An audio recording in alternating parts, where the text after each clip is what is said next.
Hey there, I'm Sandy Allnock. Welcome to my YouTube channel where today I'm going to answer a viewer question left on an old video. Have you ever updated your urban sketching kit?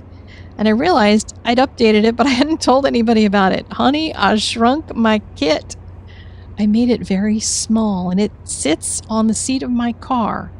So at any moment, I can just stop on the side of the road when I see something inspiring, I see a great view, and just stay there for 10-15 minutes, make a sketch, and move on with my day.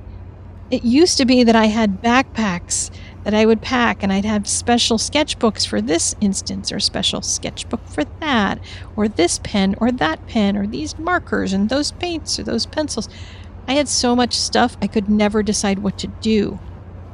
And I do more sketching now that I just have these small items. I've just limited myself. Now, I do special trips when I'll pack special things. I'll get out a different sketchbook and a different pen for a specific trip. But my day-to-day, using it all the time sketch kit has gotten really small. The only thing that doesn't fit in one hand is the chair that I keep in the car in case there's nowhere to sit. But I've also been known to stand and sketch and hold all my stuff in one hand because that's how little I've gotten my kit down to.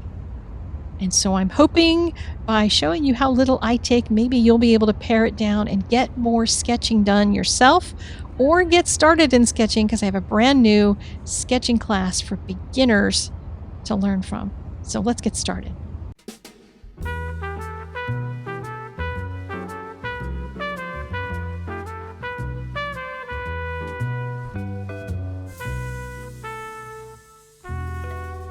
First off is the sketchbook. I love anything by Pentalic in their Aqua journal series. They come in different sizes. I have a whole bunch of them, and this is one that I was just getting ready to baptize.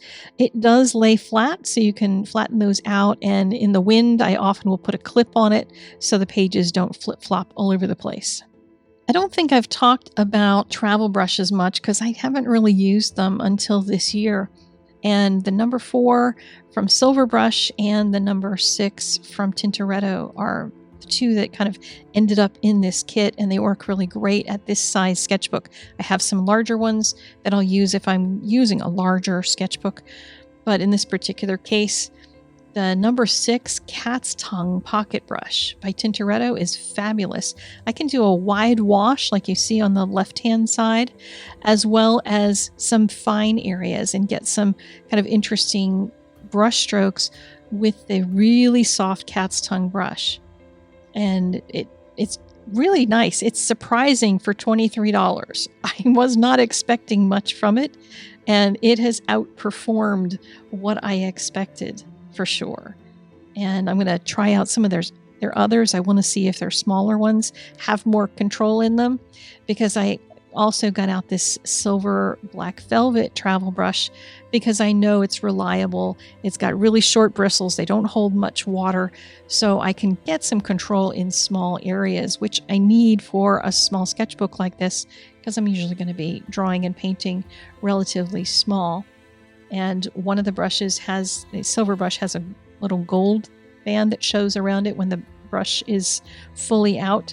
The other one does not, so I can easily tell between them if I couldn't already tell by the size of the brush heads on each one. So that's the 2 brushes that are in the car kit. Again, I'll use bigger brushes for bigger sketchbooks. So for the pen that I leave in the car, it's a Micron. I don't want to leave one of my fountain pens sitting in the hot car, but a Micron is easily replaceable, and a number 8 seems to work really well for me because I found that I could get both a thin line and a thick line based on how much pressure I put on this particular paper. With most any sketchbook, you want to test out what a pen will do because some like particular papers and some don't. And the Micron doesn't do much in terms of feathering, whereas a Sharpie on this paper will do a little bit of fluffy feathering types of things around the lines. I keep a pencil, a 2B pencil, and an eraser. And the 2B pencil is because I don't want a really dark line. I often start out by sketching and then erasing those lines after I get my pen lines in. Sometimes I go straight for pen And I feel really brave on those days. And then other days I start just blocking in big shapes and then start refining them with whatever pen that I'm using. And if I'm going out deliberately to do some urban sketching, I will often bring a fountain pen with me, maybe one or two in different line weights, because I just enjoy the feeling of drawing with those kind of pens. But the number of times that I've ended up like not filling the pen enough, and then mid-sketch I run out of ink and I'm not carrying an ink bottle with me, that's kind of a problem. So for the car kit that just is ready at any time, a Micron pen works great. And both of them work well over top of a quick pencil line. And the plastic eraser will get rid of those pencil lines really easily, because this paper, you can kind of do some heavy erasing on it and get rid of any of that. So then comes the case, and it's one that I got from Rustic Town, and it's not expensive. I think it was about 20 bucks. And it's a pencil case. It's leather, and it kind of looks like a big old hot dog thing. It doesn't look like anything somebody would see on the seat of my car and go, oh, that must have valuable things in it. So even though all of these supplies that I keep in my kit would be valuable to me, they're not super expensive, but I still don't want some thief to go, ooh, what's in that? And this thing that looks like a big old hot dog does not look like something people would steal. Now, to go with the pencil and eraser, I forgot I wanted to include the pencil sharpener. And since this stays in the car, I keep a sharpener in there with it. These are not expensive.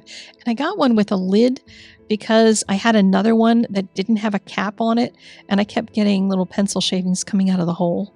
So just keep that in mind if you want to get one to keep permanently in the car, that sort of thing. Or if it's going to go in a backpack and get rattled around a lot, having a lid on it helps. So the next thing up is the palette. And I use a Whiskey Painter's mini palette, and I've adapted mine to use it with 4 full pans and the rest half pans. It comes with 8 half pans in the set itself.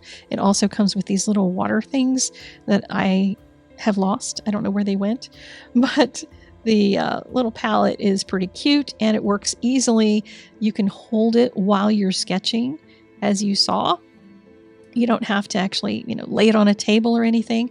So I have found myself in situations where I'm like standing on a street corner and I don't even have to sit down. If I'm going to do a 10-minute sketch, I can just hold my sketchbook and my palette in one hand and work with the other hand really easily. And these are the colors that I'm using.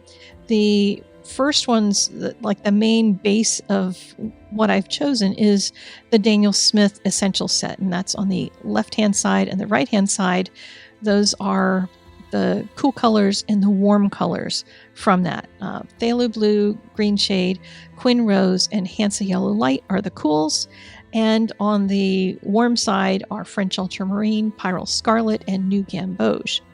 I've chosen a couple other colors to put in there simply because there was space. So I have some extra of the half pans, and I put in there some Lunar Black because that gets a nice texture for roads and buildings and bricks and things.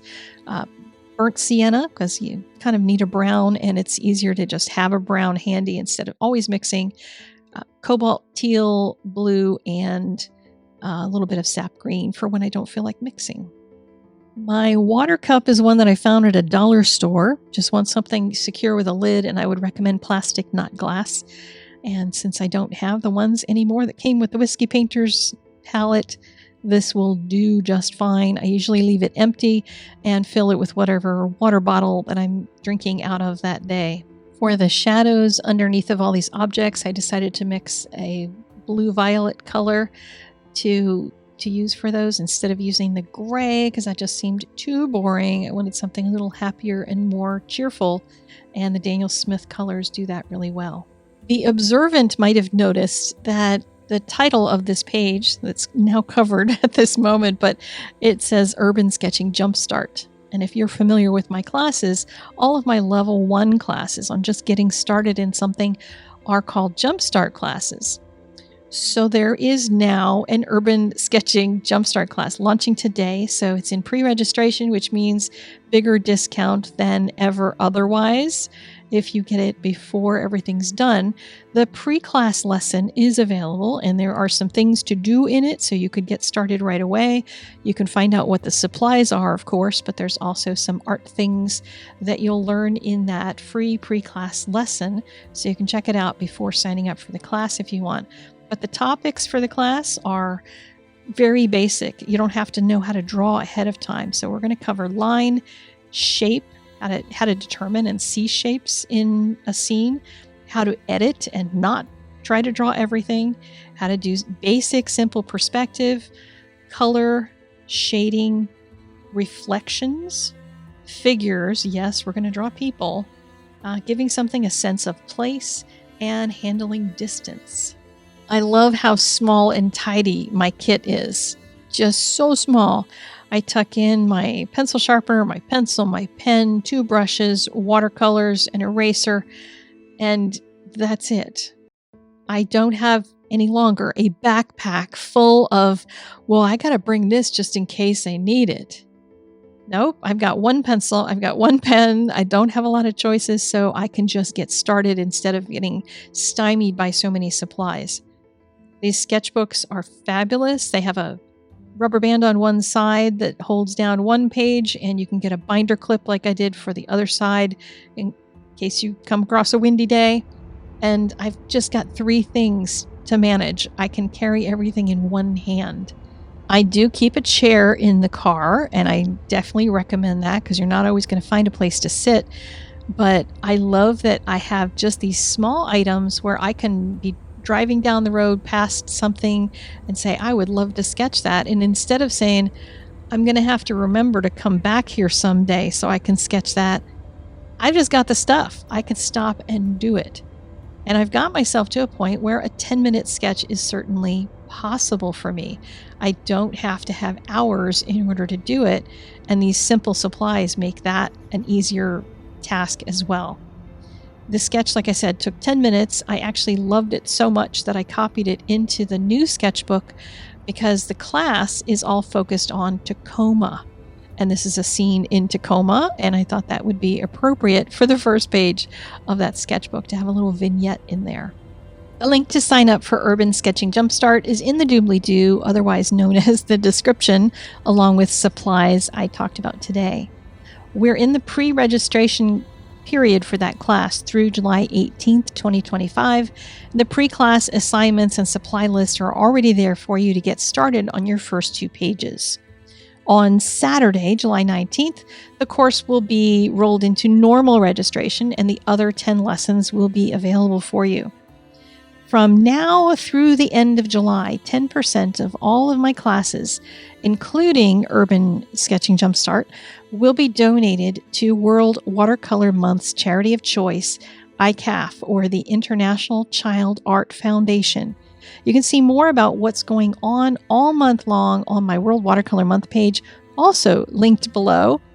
And on Saturday, I'm going to have a special guest here on the channel. I think you are going to love him.